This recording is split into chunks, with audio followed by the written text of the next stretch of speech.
அஸ்ஸலாமு அலைக்கும் வரஹ்மத்துல்லாஹி வபரகாத்துஹு. நேற்று இரவு யுஏஇலிருந்து ஒரு நண்பர் வீட்டுக்கு வந்திருந்தாங்க.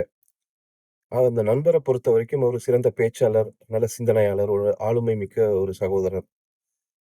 அவங்க வந்து வீட்ல ஒரு சில மணி நேரங்கள் வீட்ல ஸ்பெண்ட் பண்ணியிருந்தாங்க. ஒரு கிட்டத்தட்ட ஒரு 2, 3 மணி நேரம் வீட்ல இருந்தாங்க.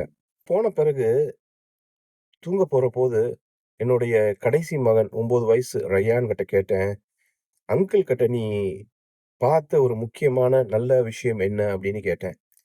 அவன் அவனுடைய அவனுடைய பதில் இந்த மாரி இருக்கும் அப்படிங்கிறத நானு எதிர்பார்க்கவே இல்ல. அவன் உடனே ஒரு ஒரு சின்ன ஒரு யோசனைக்கு பிறகு ஒரு விஷயத்த சொன்னான்.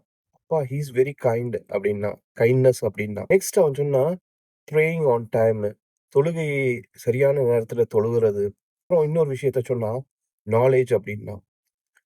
அந்த ரயானுக்கும் அவருக்குமான உரையாடல்ங்கிறது ரொம்ப குறைவா தான் இருந்துச்சு. அவரு பசங்க கூடலாம் பேசினாரு, இன்டராக்ட் பண்ணாரு.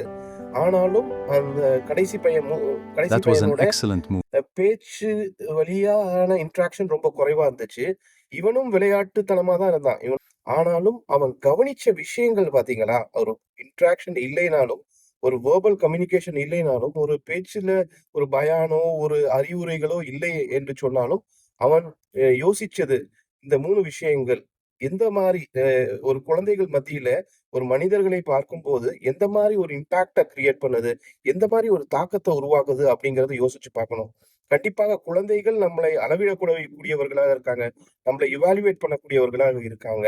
அதே மாரி நம்மளுடைய பிரசன்ஸும் மற்றவர்களுடைய வீடுகளுக்கு போறபோது, நாம நடந்து கொள்ளக்கூடிய விதமும், அவர்களுடைய வாழ்க்கையிலும் ஒரு பெரிய மாற்றத்தையும், ஒரு இன்ஸ்பிரேஷனையும் ஏற்படுத்தும் அப்படின்னு நான் நெனைக்கிறேன். நீங்க என்ன நெனைக்கிறீங்க?